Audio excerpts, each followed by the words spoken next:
आठवीं किस्म का इसमें मुतमक्किन जब वो तरकीब में वाक़ होता है, इसमें मोरब बनता है, वो हैं दो। एक है किला और एक है किल्ता। शायद आपने पहली मर्तबा देखा है किला क्या होता है, किल्ता क्या होता है। ये ताकीद के लिए आता है। हाँ, ताकीद। मतलब जैसे हम नहीं कह रहे थे कि जा अनी रजुलानी, मेरे पास दो आदमी आए। तो अगर मैं कहूँ ना कि जा अनी रजुलानी और उसके बाद मैं कह दूं ना किला हुमा, किला, तो मतलब होगा कि दो ही आदमी आए। बस दो ही आदमी आए, एक ताकीद जैसी बन जाती है। तो वैसे वही इसका एराब है। अलिफ मा कबल मफ्तू जो अभी पीछे गुजरा तस्निया का, या मा कबल मफ्तू, या मा कबल मफ्तू, लेकिन ये तस्निया नहीं है।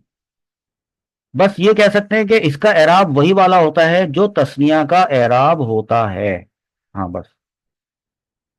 तो बताते खुद ये तस्निया नहीं है, लेकिन चूंकि इसका ये मिल रहा है ना कहीं देखो कॉमन चीज आ रही है। एराब में कॉमन चीज आ रही है कि इसका वही वाला एराब है, तस्निया वाला। तस्निया से इसको कोई ना कोई राब्ता, कोई इल्हाक तो बना ना, इसका अटैचमेंट। बस इस अटैचमेंट की वजह से कहेंगे कि ये मुल्हिक है भी तस्निया, मुल्हिक। ठीक है। इसको मैं आपको टेक्स्ट फॉर्म में दिखाता हूँ।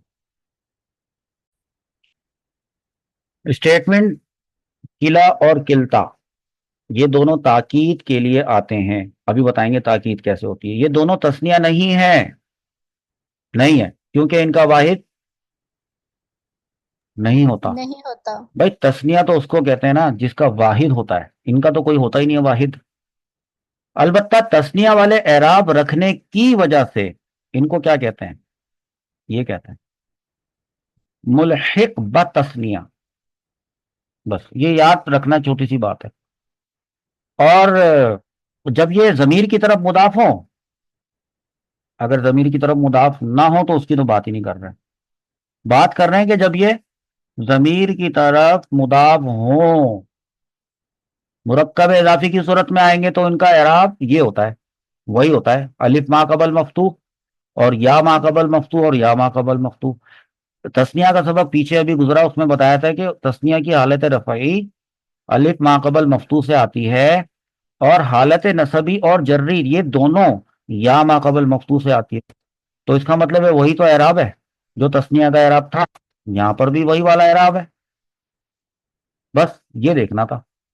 अब ये बता, अब इस मिसाल वही जा आनी वाली लाता हूं। जा अनिर रजुलानी का मतलब तो है कि मेरे पास दो मर्द आए या दो आदमी आए, इसका तो ये। लेकिन जैसे ही किला लगाते हैं ना, किला, और वो किला कौन सा, जो जो मुदाफ हो रहा हो किसकी तरफ, इसकी तरफ, ये, वो भी हुआ हुमा हम जैसे में भी तो लिहाज रखा जाएगा ना।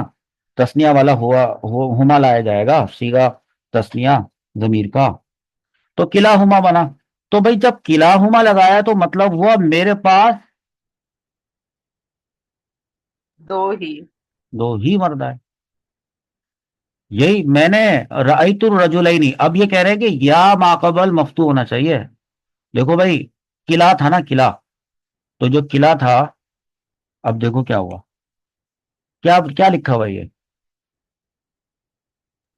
हीमा। किलई हिमा। किलई हीमा। तो किलई की ये जो किलई, किलई हिमा में लाम के, ये या से पहले क्या है, लाम मफ्तू। लाम मफ्तू। तो इसका एराब किससे आया, या से आया। आया तो या से, लेकिन उसका माकबल मफ्तू है। मफ्तू है। तो इसमें भी तो वही है। जब ये हालत उसमें आया, हालत, एक मिनट, हालत नसबी में। जर्री में जब आया तो तब भी किस हर्फ के मफ्तू साथ, है। और या का माकबल क्या है, मफ्तू। मफ्तू है। सही। इसमें कौन सी ऐसी मुश्किल बात है, सिंपल बात है। दो, ये किलई हीमा, किलई हीमा, इसको आपने समझ लिया। एराब वही वाले चल रहे थे। अगर आप एराब की काउंटिंग लिख रहे होते तो आपकी काउंटिंग वही चल रही होती। तस्निया का एराब है ये, नया कोई एराब नहीं है। हिदायतुन नाहव में पढ़ेंगे ना, तो हिदायतुन नाहव में तो तस्निया और किला और किल्ता, और इसके बाद एक और आता है, उन तीनों को मिला के ही बताया जाता है एक ही स्टेटमेंट के अंदर। मैंने जरा एक्सप्लेन कर दिया, जरा अलग अलग अलग करके बता दिया।